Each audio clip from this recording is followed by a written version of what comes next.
Hi, my name is Spencer Fisher and I'm a sophomore at Hawkins High School in Gates Mills, Ohio. I have built a mobile iOS application for helping combat the spread of COVID and allowing our schools to stay open.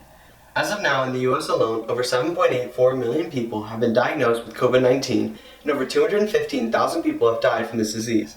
Contact tracing has been found to be an effective method of limiting the spread of this pandemic. However, lots of places do contact tracing manually. For example, at my school, in order for the school to try and contact trace, teachers have to mark down where everyone sits in the classroom each class.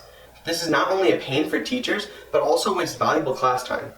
As of 2 days ago, students' ability to participate in clubs has been suspended for now, since it was too hard to keep track of where every student was.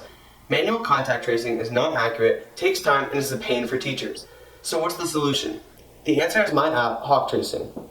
HawkTracing is an innovative new iOS mobile app can be extremely valuable for schools trying to stay in person by limiting the spread of the disease.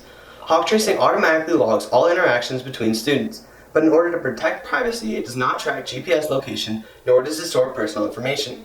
HawkTracing is written in Swift, an Apple iOS development language for mobile devices. It uses a phone's Bluetooth signal to track interactions between students. How it works is the first time the user opens the app, if they have a special code that identifies the correct school, they can sign up and create an account. Once they are signed in, the user can minimize the app as they are now being protected by my app. The app works behind the scenes to log and store all interactions. I use the Apple iPhone Bluetooth library called Core Bluetooth in order to access each phone's Bluetooth signal.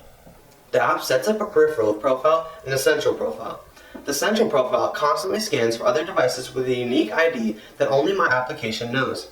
The peripheral profile broadcasts that specific unique ID. Once a user's central profile finds a peripheral, a timestamp is recorded to mark the start of the interaction.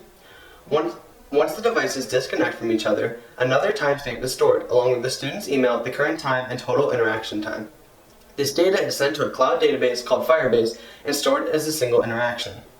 The final part of my app is the data output. Since it is very hard to interpret the individual interactions, I decided to plot my data using R, a data science language. My R script can be run by administrators to determine who interacted with a particular student and how long the total interactions were.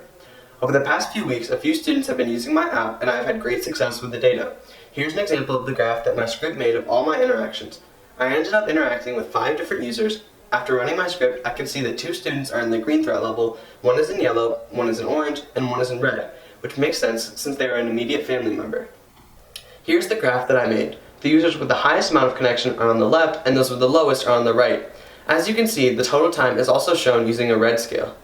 Overall, HawkTracing is an innovative new app that can help limit the spread of COVID-19 and help them stay in person and maintain a higher level of education.